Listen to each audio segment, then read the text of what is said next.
J'écris pour les gens candides qui croient encore en la bonté foncière de l'espèce humaine. J'écris donc pour Sandrine.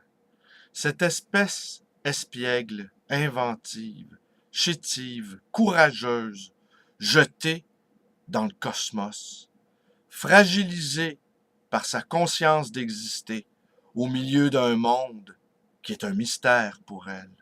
Cette espèce humaine polytraumatisée par son passé violent.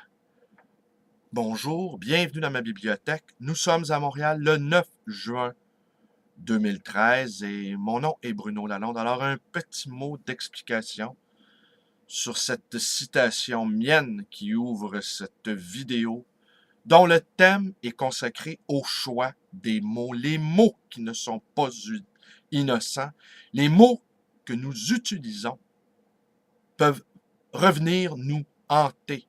Les mots sont des réalités vivantes. Et depuis quelque temps, j'en faisais l'observation à cet ami, Édouard Finn.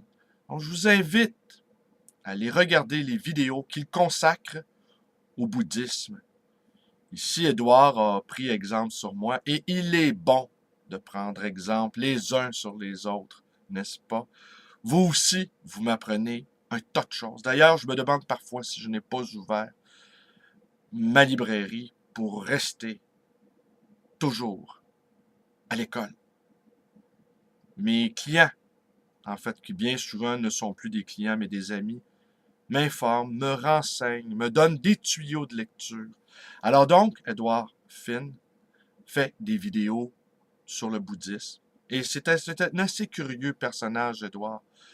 J'ai ici à quelque part son autobiographie en 3 volumes, 1000 pages, que j'ai lu avec le plus vif intérêt il y a déjà 1 an et demi. Et il a 75 ans, Édouard.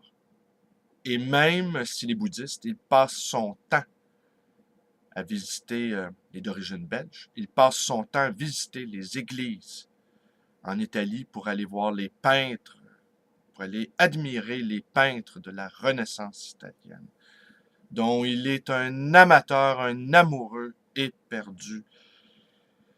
Et je lui faisais part de cette réflexion, Édouard, que je n'utilise plus les mots nature humaine, ces mots nature humaine ayant une connotation par trop négative. J'ai remarqué cependant que les gros malins qui utilisent ces termes de nature humaine finissent toujours par, au fond, la disqualifier, cette fameuse nature humaine. C'est toujours extrêmement négatif. Et ça se révèle être toujours le fond de l'histoire. Tandis que espèce humaine, eh bien voilà, ça englobe trop de choses. Ça englobe trop de réalités pour qu'on puisse la réduire à un certain nombre de caractéristiques.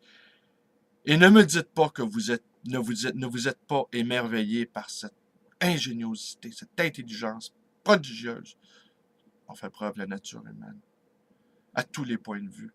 Ses innovations technologiques, son intelligence philosophique, sa poésie, sa musique, les œuvres d'art, tous ces artistes qu'elle nous a donnés, et aussi tout ce courage des humbles, des petites gens, ce courage même de certains criminels, hein, qui appartiennent également à l'espèce humaine. Alors, espèce humaine ne sont pas des mots vains, ça veut dire quelque chose. Et ça englobe tout, toutes les caractéristiques, les bonnes et les mauvaises. Alors moi, j'ai décidé, connaissant le poids des mots et leur réalité, j'ai décidé de ne plus utiliser les termes de nature humaine. Au fond, ça ne veut pas dire grand-chose. L'espèce humaine, elle, ça encourage. Ça nous oblige à une forme d'espoir. Alors oui, les gens candides, oui, il y a des gens candides qui croient encore en la bonté foncière de l'espèce humaine.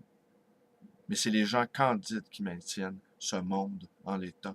C'est des gens candides, encore de bonne volonté, qui font que on se lève le matin et on a du pain sur notre table. Si on tombe malade, il y a des gens qui vont nous soigner. Si on fait attention aux autres, eh bien les autres vont faire attention à nous. Alors c'est des gens candides qui maintiennent le monde. vivant. Alors, c'est tout pour aujourd'hui. Courte, improvisée. Je ne reviendrai pas sur celle d'hier où je disais qu'au Québec, personne ne faisait l'amour. C'est parce que tout le monde a peur, hein? Tout le monde a peur de l'amour. On veut être aimé, c'est notre désir le plus fort. On veut tous être aimés. On est prêt à tout pour être aimé. Il y en a qui sont même prêts à tuer pour être aimés. Soyons rusés. Aimons d'abord et nous serons aimés ensuite. N'est-ce pas l'autre qui disait qu'au fond, l'amour était un calcul. Et quant à moi, je ne crois pas qu'un être humain puisse être parfaitement désintéressé tant son besoin d'être aimé est vif. Je vous remercie d'être avec moi. Passez une belle journée. Vous connaissez la suite. Toutes les suites inimaginables et possibles. Ne me cherchez pas. Trouvez-moi. Merci. Bonne journée.